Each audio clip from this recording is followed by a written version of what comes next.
succeed, the stone will be rolled away. The stone will be rolled away. We go to God in prayer. That's what we have told people. That's what we have. But God cannot be contained in one place. God cannot be contained in a temple. God cannot be contained in one place. Welcome you this morning. This is our 12th Sunday online service. My name is Pastor Peter Ndungu, Deliverance Church International, Kaimurunya and Laser Hill. We welcome you to this Sunday service so that we can continue with the Word of God. Remember, our series has been Tough Times. Tough Times. And today, remember, we have already looked at tough times call for God's people. Tough times call for humility. And today, our sermon is Tough Times Call for Prayer. Tough times call for prayer. Remember our verse. This is a verse now that we should be putting in memory, because we have been on it and will be on it. 2 Chronicles chapter 7 and verse 14, and we're going to read that verse.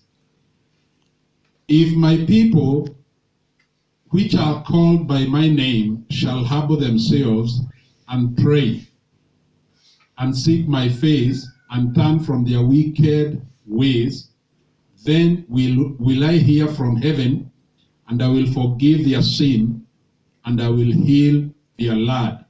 That verse, we are separating it into A, B, C, D, depending on where we are.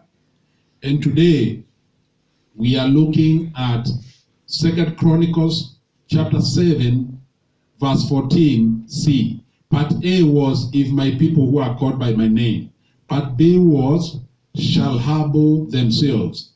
Part C today is, and pray. So let me read A to C. If my people, which are called by my name, shall humble themselves and pray. Kwa Kiswahili, ikiwa watu wangu walioitwa kwa jina langu watanyenyekesha na kuomba. Baba, katika jina la Yesu Kristo, tunapoingia katika hili neno lako, nena nasi. We have declared this morning that we're in your presence. We open up our minds. Our hearts are alert to receive the word of God. We receive your word this morning in Jesus' name. Amen. So this is the word that we are going to look into. But before we go to this word, we would like to, there is another word that God gave me this morning, a brief word, which is not in line with the message for today. And I believe God gives us a word for a reason. Kuna neno ambalo Mungu alinipa na nikasema nitalileta kwa sababu wakati wote Mungu anatupea neno, hata kama sio katika ile sermon yenye tumetayarisha, ni kwa sababu fulani. And the word that God has given me this morning is word of encouragement. A word of encouragement, because there could be someone, I don't know whom I'm speaking to this morning, but there could be someone out there who is so discouraged. You trusted God for so many things, and now things have gone from bad to worse. And right now you have lost your hope. You have lost your hope. I have a word for you this morning. And the word that I have is coming from the book of Romans, the epistle of Paul to Romans, chapter 4, verse 19 to 21. And this is what the Lord gave me this morning. And being not weak in faith. Let me repeat. And being not weak in faith, he considered not his own body, now dead, and when he was about 100 years old, neither yet the deadness of Sarah's womb. Verse 20. He staggered not at the promise of God, though and through unbelief, but was strong in faith, giving glory to God. 21. And being fully persuaded that what he had promised, he was able also to perform, and therefore it was imputed to him for righteousness. Praise the Lord. That is the word of encouragement that God has given me for you. Ya kwamba, haijalishi ni nini ambacho ulikuwa umegojea Mungu akutendee. I have come to tell you, don't look at your situation. Because at a time when things were impossible for Abraham. Abraham was promised by God when things were impossible. Abraham got a promise from Jehovah when nothing worked for him. I want you to capture this word that the Bible says in verse 19, and being not weak in faith, he considered not his own body. Now, what was the promise? He is the father of the nation. In fact, they changed their names from Abraham to Abraham, from Sarai to Sarah, calling mother of many nations, father of many nations, and yet they had no child of their own. That is when you can see a promise of God coming in a situation when it is hopeless. Now, this is what Paul is reminding us, that when situation was impossible, Abraham chose to believe. He did not look at the consideration of his own body. His own body was dead. As far as biology is concerned, he was 100 years. As far as Sarah was concerned, her womb was dead. She was 90 years old. And yet they are calling one another father of many nations and mother of many nations. I have come to tell you, don't look at your situation. Your situation is dead. God already knows that your situation is dead. Your condition is dead. This word has come to you. It is for you not to look at that situation. If Abraham looked at his own situation, the Bible has told us in verse 19, considering not his, and being not weak in faith, he considered not his own body. Don't consider your situation. Your situation is dead. Consider him who has given you the word. Consider him who has given you the word. What did Abraham do? God did not look at the deadness of his own body. Abraham did not look at the deadness of his own body. He did not look at the deadness of his wife's body. He looked at the one who promised. I want you to focus, to remove your focus from your situation. Your situation is that business is not there anymore. Your situation is that job is not there anymore. Your situation is that promise is not working anymore. Your situation is whatever you are trusting God for is not working anymore. And I want to give you what I know. I always go back to the beginning of the year because we started the year with a powerful word. Our year of restoration and demonstration. And today, you are looking at the situation. You are worse off than you were in January. You are worse off. But I have come to tell you this morning, do not focus on your situation. Abraham did not focus on the deadness of his body. Hallelujah. Being not weak in faith. I want you to have faith in God. Do not consider your own body. In other words, do not consider your own situation, which is dead right now. This man was 100 years old. He even looked at his wife. The wife, Sarah, was dead as far as getting children is concerned. But Abraham was not limited by that because he put his focus on faith. He put his focus on God. And verse 20 says, he staggered not at the promise of God through unbelief. Do you know why you are staggering? Do you know what staggering? When I saw this word, I saw the way I see drunkards staggering. Staggering. Walking 1 foot forward, 2 feet behind, side, falling down, waking up. That's a drunkard. For drunkards, I don't know. You have seen them. I'm not saying there is a drunkard in the house, but you have seen them. So what is the Bible telling us? When do we stagger by faith? Mungu kuna wakati anatuangalia naona kama sisi tumelewa. Sisi ni kama walevi katika imani. Kwa sababu tunaenda 2 steps, tunarudi. And here 20, verse 20, he staggered not at the promise of God through unbelief. Through unbelief. Hallelujah. Now this is not the word that I'm preaching. This is the word that I'm telling you. Don't stagger by unbelieving. Don't focus on your situation. If you focus on your dead situation, you stagger. Focus on the giver of the promise. And this is what Abraham did. And being fully persuaded. Can you be fully persuaded? Hallelujah. You see, Abraham is being fully when his body is already dead, when Sarah's body is already dead. In other words, it is impossible. It is madness calling a 100-year-old man and a 90-year-old Jojo father of many nations when they are barren. I mean, people look at them and they think this is the Mathare case. But it's not Mathare case. This is faith. Hallelujah. Amen. And being fully persuaded that what he has promised, he was also able to perform. Amen. And therefore, this was imputed for him righteousness. Praise the Lord. Now, that was not my message. And that's why I don't want to get much time there. Because I still have the message for the day. Praise the Lord. But I have called your faith. Don't focus on your situation. Focus on the giver of the promise. Hallelujah. Tough times call for prayer. Now, tough times call for prayer. I want us to think, and whoever is taking my time, please be conscious.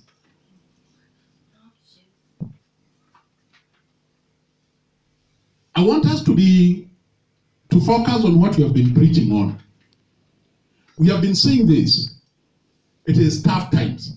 And we are saying we are in tough times because we are focusing on 2 Chronicles chapter 7. Verse 13 is where we find ourselves in. If I shut up heaven, that there be no rain, or if I command the locust to devour the land, or if I send a pestilence among my people. Now God is responding in verse 14. Praise the Lord. God is responding in verse 14. And if I just do a very brief recap, because I've already spent time encouraging us on Romans, what we said, when we are in tough situations, when we are going through the calamities that we are going through, we asked ourselves, what is God saying at a time like this? And that is when the Holy Spirit led us to 2 Chronicles 7. And God said he starts with his people. It is only the people of God that can change situations. It is only the people of God. You see, when God comes, we found in the past preachings that God does not come to the people of the world. If there is going to be any permanent change, it has to come through God's people. Because God uses his own people, not the lost. Praise the Lord. The next, and that's when we look at that message, tough times call for God's people.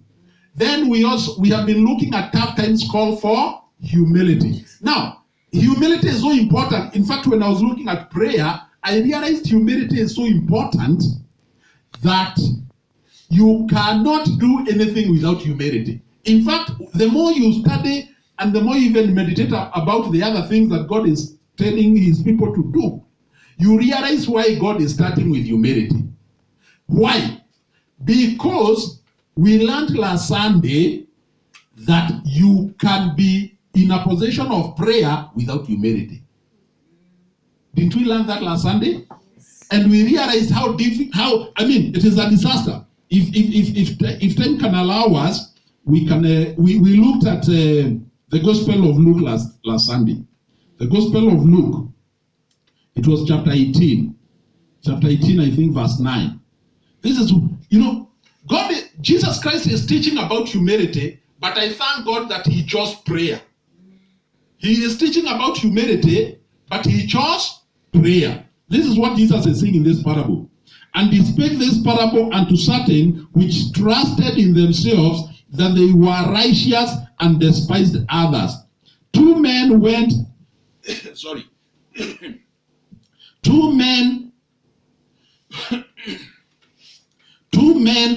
up into the temple to pray. The one a Pharisee and the other a publican. The Pharisee stood and prayed thus with himself, God, I thank you that I am not as other men are, extortioners, unjust, adulterers, or even as this publican.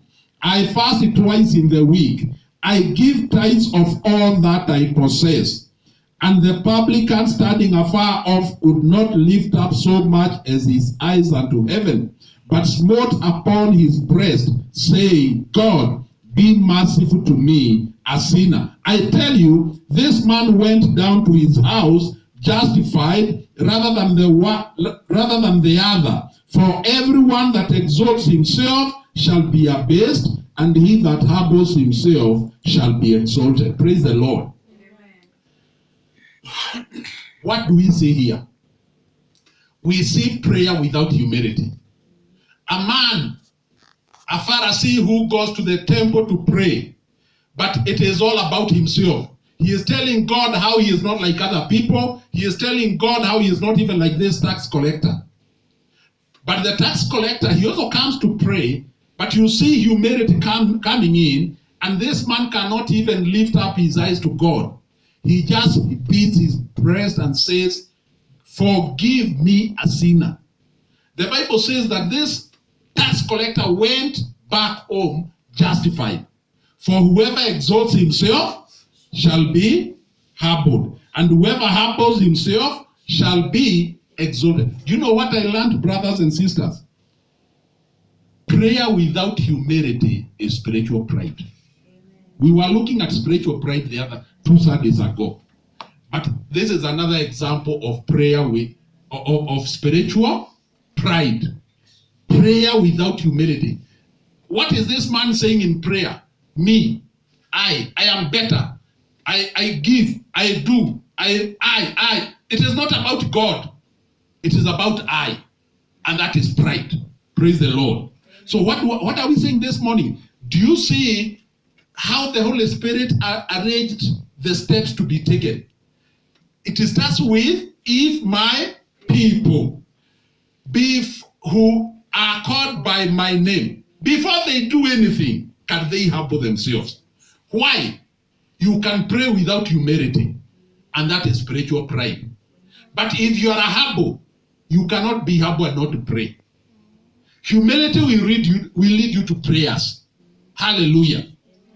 And I want to say this, that the prayer that, when God is talking here in verse 14, 2 Chronicles 14, God is responding to a prayer that has been made. And that is the prayer I would like us to focus into. It is Solomon who has prayed. Remember what has happened. Solomon has built the temple that his father David could not have built. Powerful, great. This is the best temple to have ever been built.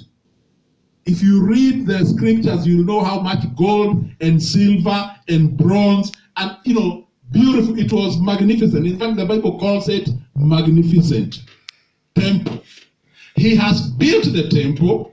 He has now he is dedicating the temple. They have given their sacrifices. They have been here. We remember when we said for 14 days. Now they are in the temple. If you go, we are in chapter 7 of 2 Chronicles. If you go one chapter before, it is chapter 6. If you read chapter 6 from verse 1 to verse 12, it is a great address. King Solomon is addressing the people of Israel. But when you start with verse 12, it is now his prayer. He is praying. He is dedicating the temple. Praise the Lord. Now, there is a good thing about this man. Remember, this man is a king. He has built a temple. And he is praying. He is not being led in prayer. He is leading the Israelites in prayer. That is humility to start with. Because he is the king. Hallelujah. And it is one of the longest prayers, but it's also one of the most greatest prayers in the Bible. I had planned that we read all of it, but I will not touch on it because time will not allow us to look at everything. But allow us just to go through this prayer, because you can see how it is starting. Verse 12, the Bible says, "And he stood before the altar of the Lord in the presence of all the congregation of Israel, and spread forth his hands. For Solomon had made a blazing scaffold of 5 cubits long, and 5 cubits broad, and 3 cubits high, and had set it in the midst of the court. And upon it he stood, and knelt down upon his knees before all the congregation of Israel, and spread forth his hands towards heaven." If we look at those two verses, what we are seeing, you can already see humility. The temple has been built by Solomon. When it comes time to dedicate the temple, do you see what he has done? He has built himself a platform. This platform is not in the temple. Remember, the temple was divided. If you get into the temple, there is the holy place and there is the Holy of Holies. But outside the temple, there is a place called the outer court. So there is the outer court where people would meet. There is the holy place and there is the Holy of Holies. Understand that. Praise the Lord. It is important to understand that. Now, this platform, he has built a platform which is about 7 feet long, 7 feet wide, 7.5 feet long, 7.5 feet wide, and 4.5 feet high. He stands on it. It's a platform. It is not in the temple. Because he is humble, he knows he cannot get to the holy place. It is only the priests who are allowed to enter the holy place. Hallelujah. But then in the temple there is a place we call the Holy of Holies. Now the Holy of Holies is divided. There is a division between the Holy of Holies and the holy place by the curtain. Now, this is what I want you to understand. The Holy of Holies was not, that place was, remember what is there. I don't want us to go into details because of time, and that's not our focus. But remember, that is where the mercy seat is. That is where the Ark of the Covenant is. Now, in the Holy of Holies, it is only the high priest who was permitted to go there once in a year. On the Day of Atonement. This used to be the 10th day of the 7th month. Only once a year. But in the holy place, the priest could go there. Now, I want you to understand, who has built the temple? Solomon. Solomon could have decided, after all, I'm the one who has built this. Kama sio mimi, hii temple haingekuwa hapa. Na kwa sababu ni mimi nimeiunda, hata ikiundwa nilikuwa ninaangalia kila mahali. Sasa wakati huu wa kuabudu, lazima niende mahali popote. No, humility taught this man that even in prayer, you see why it is important to start prayer with humility. You remember about 3 Sundays ago, we saw another king who initially was humble and then he became arrogant, proud. King Uzziah. When King Uzziah died, Isaiah says in Isaiah 6, I also saw the Lord. Now, King Uzziah in 2 Chronicles chapter 26, initially he was very humble. But when he was lifted up by God, when he was exalted by God, instead of him remaining humble, he got so arrogant, he entered the temple. And you remember that it was dire. The consequences were dire. He came out with leprosy on his forehead. You remember the story. Now, you see now Solomon. That's why we can see humility from word God. That Solomon has built himself a platform in the courts. And that is where he has gotten there. Now, his prayer, I want us to understand the way he is praying. Because as we get into prayer, we should get the pattern of Solomon. When Solomon gets on that platform, so that everyone can see him, he is the king. What does he do? He kneels down. The king kneels down. He lifts up holy hands to God. What do we call that? That is worship. That is worship. When you come to God in prayer, can you start with praise and worship? Can you start by praise? We have been used to coming to God and bringing our prayer list. Like we are in a supermarket. Or tumeenda pale sokoni. Item number 1, matunda. Item number 2, viazi. No, before you start telling God, I need, can you come to God in worship? Hallelujah. Verse 14. And say, O Lord God of Israel, there is no God like you in heaven, nor in the earth, which keeps covenant. Our God is a covenant-keeping God. Hallelujah. He shows mercy unto your servants that walk before you with all their hearts. You which has kept with thy servant David, my father, that which you have promised him, and spake with your mouth, and has fulfilled it with your own hand. What are we seeing? Now therefore, O Lord God of Israel, keep with your servant David your father, my father, that which you have promised him, saying, there shall not fail you a man in my sight to sit upon the throne of Israel, yet so that your children take heed to your way to walk in my law, as thou hast walked before me. What are we seeing? Solomon knelt down, hands lifted up. He's already worshiping God. Before he brings his requests, what is he doing first? He is worshiping God, he is praising God, and then he is remembering the miracles that God has already performed. And he is saying, you are covenant-keeping God. The fact that this temple is here, it is because you kept the covenant that you gave to my father David. When my father David wanted to build a temple, you told him it is not him who is going to build the temple, but a son I will raise a son from you who will build the temple. Do you see, before we tell God our petitions, can we also thank God for the miracles that he has already performed in our lives? Amen. Hallelujah. Tumeomba na Mungu ametutendea. The fact that we are here this morning. I love there is this psalm that we always do in church every Sunday. Psalm 100. And I think in Psalm 100 verse 4 it says, I will enter his courts with thanksgiving.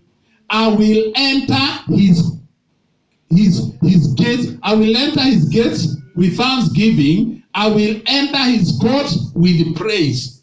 That is the way we should do things when we come to prayer. Don't just bring your petitions to God. Before you petition God, worship him. Thank him. Our hearts should be filled with thanksgiving. Thanksgiving should be our pattern. Have that song, have that worship. Hallelujah.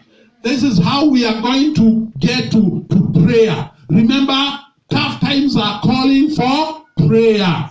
But this is the way we should do it. Hallelujah. Amen. Worshiping God, thanking God, praising God, and then thanking God for what he has already done.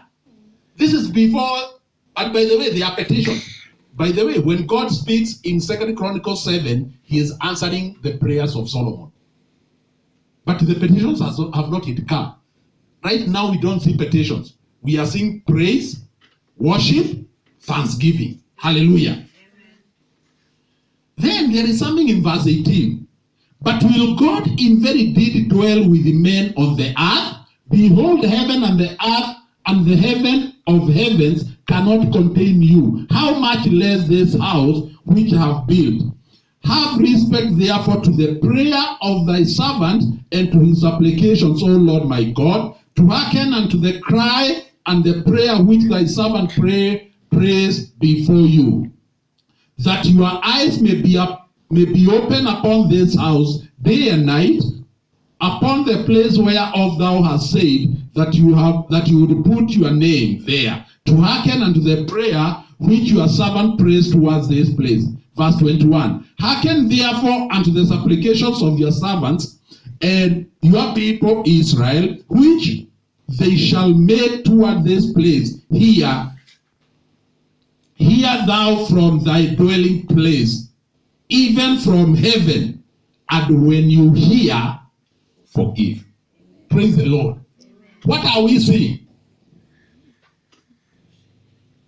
Solomon gets the proper perspective of God. He has built the temple. This is the temple that God has commanded David. So in fact, this temple has been built according to the specifications that God has given.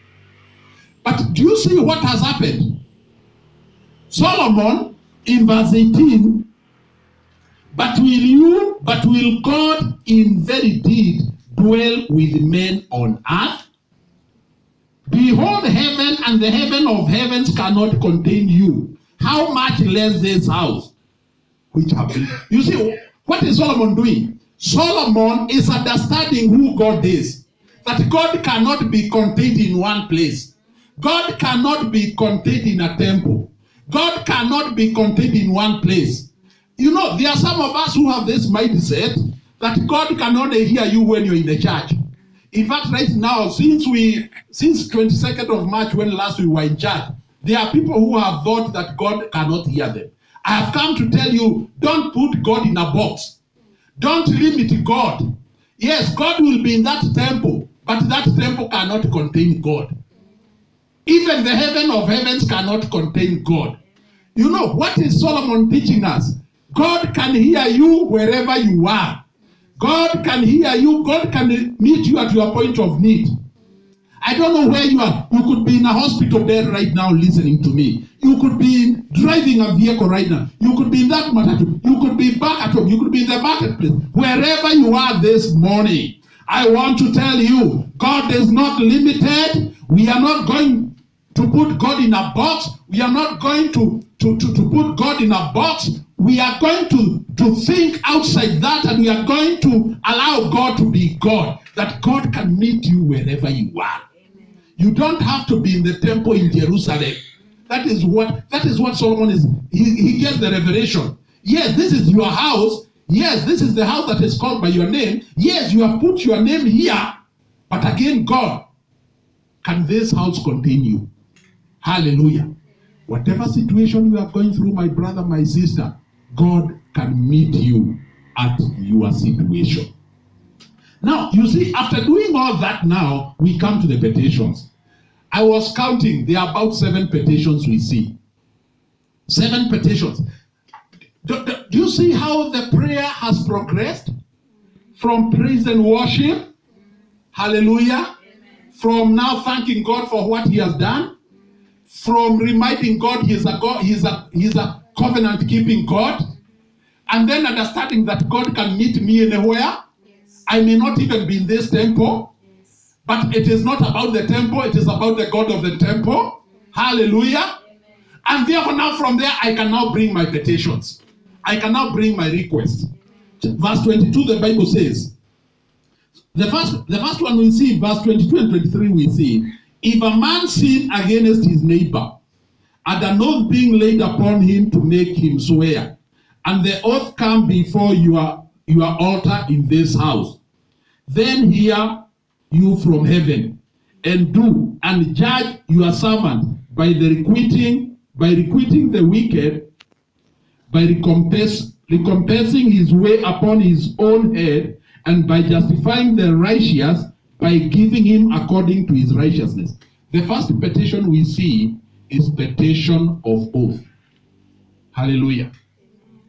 This is a prayer of honoring our oath. Do you know today we take vows very lightly? But God never meant, if you read the word of God, vows and oaths are not to be taken lightly. Hallelujah.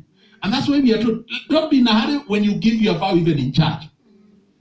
Because, in fact, let's not go there. Let's just say God takes oaths very seriously. And the first request is, if there are 2 people outside there who have given an oath, and one had decided to go against that oath, because we do not know how to judge. Do you see also, even when you are praying, you start seeing how God is. You start seeing the nature of God. Do you know what Solomon is saying? Solomon is telling us, God is a righteous judge. We may not be able to judge, but when those 2 people come in this temple, hallelujah, and they have it is their own oath, but one is defying, one is going against that oath. But when they come into this temple, we may not be good judges ourselves, but you are a righteous judge. Judge, you know people.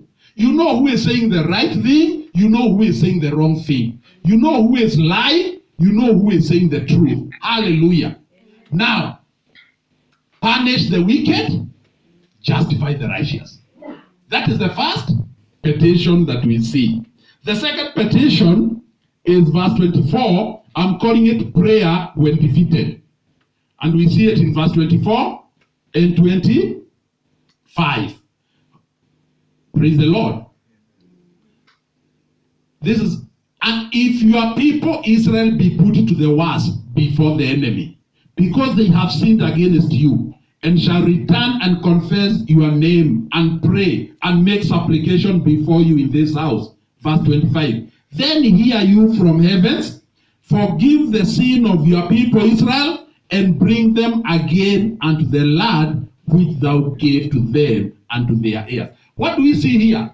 There is another characteristic of God we see. We see our God is a God of restoration. I don't know whether we see that.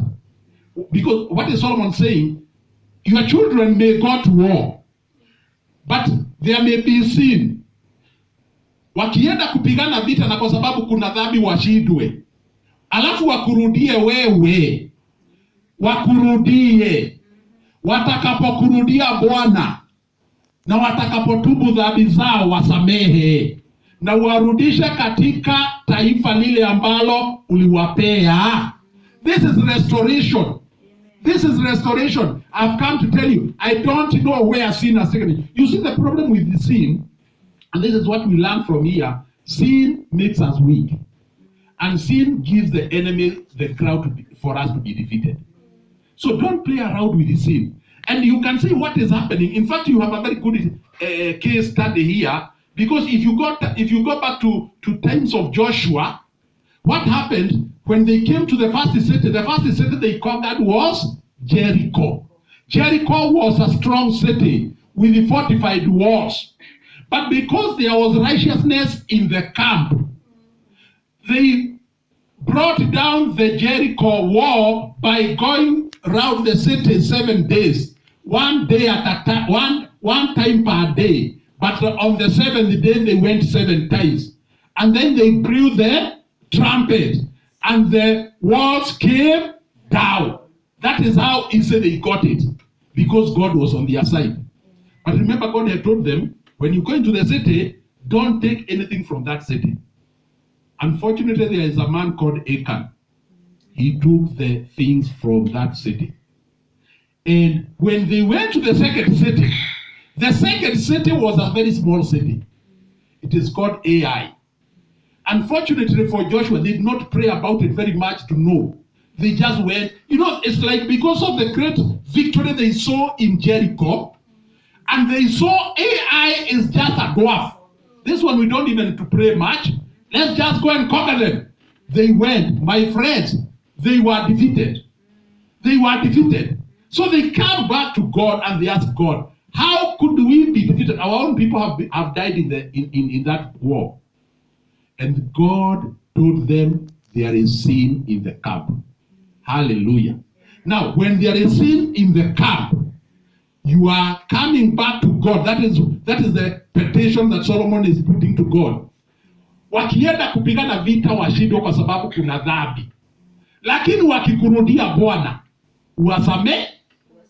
wasamehe. Prayer when defeated. The third petition is prayer in drought. Prayer in drought. Verse 26 to 27. When the heaven is shut up, and by the way, this is now the one that God is responding. Can you see it is Solomon who is speaking these words first?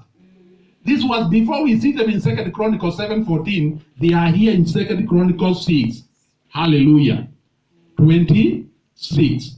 When the heaven is shut up, and there is no rain, because they have sinned against you, yet if they pray toward this place, and confess your name, and turn from their sin, when you do afflict them, verse 27, then hear from heaven, and forgive the sin of your servants, and your people Israel, when you have taught them the good way wherein they should walk, and send rain upon the land which you have given unto the people for inheritance. Hallelujah. Yes, hao watu ni watu watatenda dhambi. Wakitenda dhambi ufunge mbingu hakuna mvua. Sasa wanapokuja kukulilia Bwana, sikia maombi yao na ufungue mbingu. Hallelujah. I will not spend more time. I prepared something there. But you have understood, because this is now, this is the petition number what? Number 3. Petition number 4. It is prayer in any distress. You know what I love about this man called Solomon? The wisest man. he made sure that he is going to make sure that anything and everything is covered. Because in verse 28 he says, prayer in any distress. Verse 28 he says, if there be death in the land, if there be pestilence, if there be blasting or mildew, locusts or caterpillars, if their enemies besiege them in the cities of their land, whatsoever sorrow or whatsoever sickness there be. You see, whatsoever. Then 29. Then what prayer or what supplication? Such, I'm not even limiting the prayer they are going to pray. They are going to pray according to the situation they are in. Do you see that? Then whatever prayer or supplication they do, they shall be made of any man or of all thy people Israel, when everyone shall know his own sorrow and his own grief, and shall spread forth his hands in this house. Then hear thou from heaven your dwelling place, and forgive and render unto every man according unto all his ways, whose heart thou knowest. For thou only knowest the hearts of the children of men. Verse 31. That they may fear you to walk in your ways, so long as they live in the land which thou gave unto our fathers. Praise the Lord. It does not matter what distress. You see, Solomon said, whatsoever. Wakikuja tu kuomba juu kuna shida wako nayo. So you see, that covers whatever situation you are in right now. Whatever situation that you are in, when you come and you pray, Solomon is asking God, please hear their prayer. Respond. When you hear, forgive their sins. Hallelujah. And when you forgive, now you can heal them. Amen. Prayer in any distress. Now, there was another one. Prayer of foreigners. I am calling it prayer of foreigners. That is number 5 petition. 32 and 30. You know, this prayer is so beautiful. It's only that time is limited. Verse 32 says, moreover concerning the stranger, which is not of your people Israel, but is come from a far country, for your great name's sake, and your mighty hand, and the stretched out arm, if they come and pray in this house, then hear you from heaven, even from your dwelling place, and do according to all that the stranger calls to you. Now, let me say this. Do you see, even when Solomon is praying, Solomon has the heart of God. Solomon has got a revelation. Although this is the house that I have built for Israel, my God is not just about Israel. My God is about all people. Hallelujah. It is about all people. It is about even other people who are not Israelites. If other people come who are not Israelites, and they come into this house to pray, my Father hear their prayers.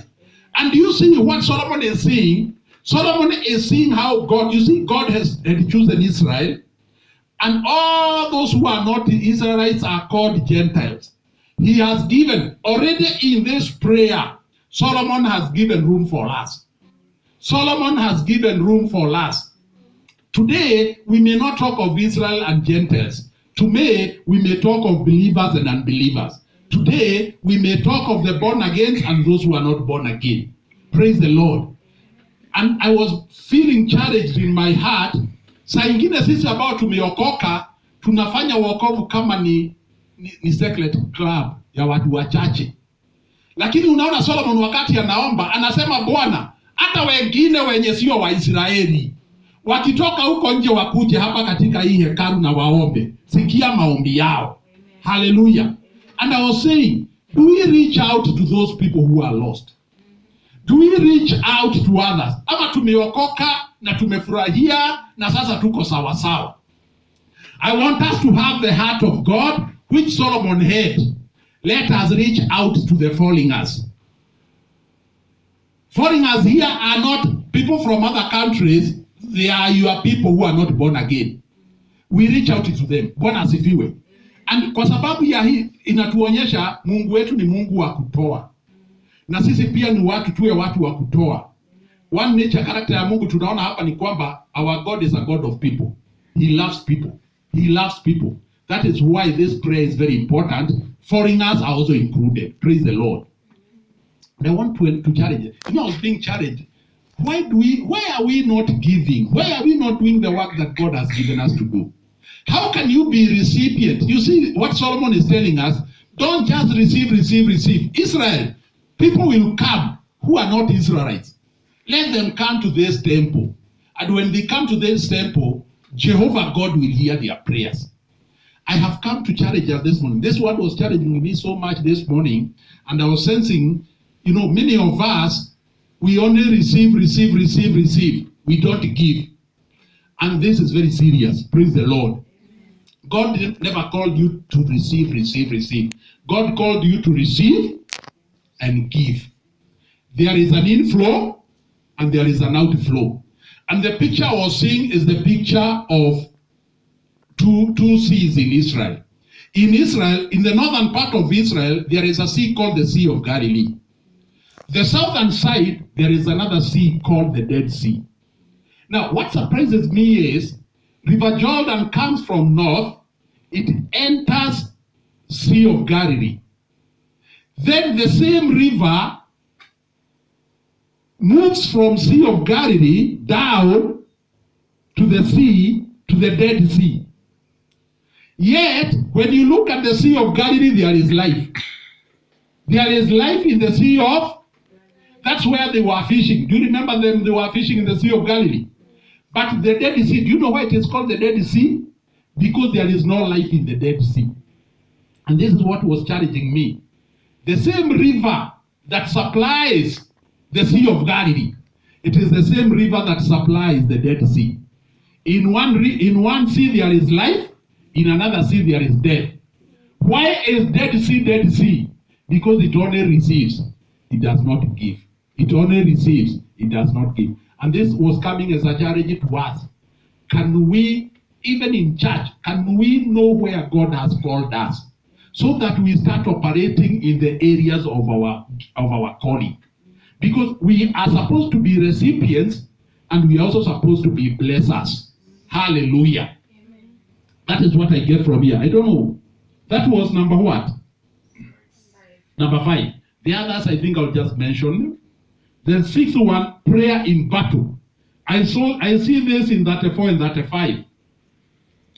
If thy people go out to war against their enemies by the way that thou shalt set them, and they pray unto thee toward this city, which thou hast chosen, and the house which I have built for your name, then hear thou from the heavens their prayer and their supplications, and maintain their cause. Praise the Lord. Now this one, this is a petition, prayer in battle. But there is something I want you to understand. When it is important to prepare for battle, we are in a battlefield. Prepare for battle. But as we prepare for battle, let us know that God is the one who will deliver us. Hallelujah. I was seeing this and I was remembering Proverbs 21:31. Proverbs 21:31. Proverbs 21:31 inasema hivi, the horse is prepared against the day of battle, but safety is of the Lord. Kwa sababu kuna watu kanisani wanakaa tu ati Mungu, vita ni vya Bwana, vita ni vya Bwana. Hufanyi kitu, vita ni vya Bwana. No, I have come to tell you, prepare the horse for the battle. Do your part, and God will do his part. But again, don't do your part and think it is by you who will get the success. Do your part and then let God do his part. And then there is something else that I captured from that verse 34. Verse 34 says, if your people go out to war against their enemies by the way that you have sent them. I want you to capture that word. It is not every battle that God has sent you. Sometimes you want God to give you victories in all the battles. But the battles you are fighting, you are not being sent there by God. I have come to tell you, my brother, if God is your sender, God will be your defender. If God is your sender, he will be your defender. You want God to be your defender in a battle he never sent you. That's why the prayer, you can see the prayer. Wakienda vitani, vita ambavyo uliwatu, kuna mtu analala. Hiyo roho ishidu. Si tumeona hiyo prayer ile distress. Hapo kuna distress ya usingizi. Shindwe. Hiyo roho, sio hiyo mtu, hiyo roho ishindwe katika jina la Yesu. Na wenye wanasikiza, kama kuna mtu analala kama mgonjwa mwingine hapa umesikia hivyo, hiyo roho Hallelujah. We are now in number 7, prayer of repentance. This is 36 and 39. If they sin against you, for there is no man who sinneth not. Do you know we are all covered in this prayer? Yaani wakifanya dhambi kwa sababu hakuna mtu mwenye atendi dhambi. Hallelujah. Praise the Lord. This is a powerful prayer. If they sin against you, for there is no man which sins not, and thou be angry with them, and deliver them over before their enemies, and they carry them away captives unto a land afar off. Yet if they bethink themselves in the land, yani wako kwa nchi ya mbali, lakini wakikumbuka hii hekalu, waangalia hii hekalu na waanze kuomba, Bwana uwasikii. And by the way, you know there is someone who did exactly that. Time is gone, but there is someone who did exactly that. Because if you read the scriptures, you know that things never went according to the plan. People messed up. Even Solomon himself, by the way. And that's why we should always work out our salvation with fear. This man who has prayed this great prayer, he messes up at the end. Then his son Rehoboam messes up completely. And the kingdom is divided into two. I don't want to go there because of time. But later on, we see them being carried into captivity. In captivity, there is someone who remembers this petition of Solomon. He is far away from Jerusalem, but he looks upon Jerusalem and he would pray 3 times a day. His name is Daniel. Hallelujah. Praise the Lord. Now, we don't want to go beyond that because our time is spent. But this is now maybe you have never thought about that prayer the way we have prayed today. But this is a very powerful prayer. I pray because I didn't cover everything, or I almost covered everything because up to verse 42. But you can see the petitions. You can see how it is formulated. You can read that prayer once more time because you have the time, and then start praying like that. Can we make this week a week of prayer? Hallelujah. Remember, tough times call for prayer. Father, we pray that this week we'll commit ourselves to prayer. We are the children of God. These are tough times. When we have COVID-19, when we have locusts, when we have floods, when we have so many problems in the land. But inside, at a time like this, you are telling us, you are calling for your people. And the first thing you want your people to do is to repent. And after repentance, to pray. And now you have given us the pattern of prayer through your servant Solomon. Let us be people of prayer. Help us to pray this week and to pray always, because this nation will be delivered by prayer. This we pray in Jesus' name. Amen. Just before we conclude, remember our service is not over. Praise the Lord. It is our time to give. We celebrate God with our givings, with our offerings. Amen. We say that this is an altar. This altar, you don't come to the altar without a sacrifice.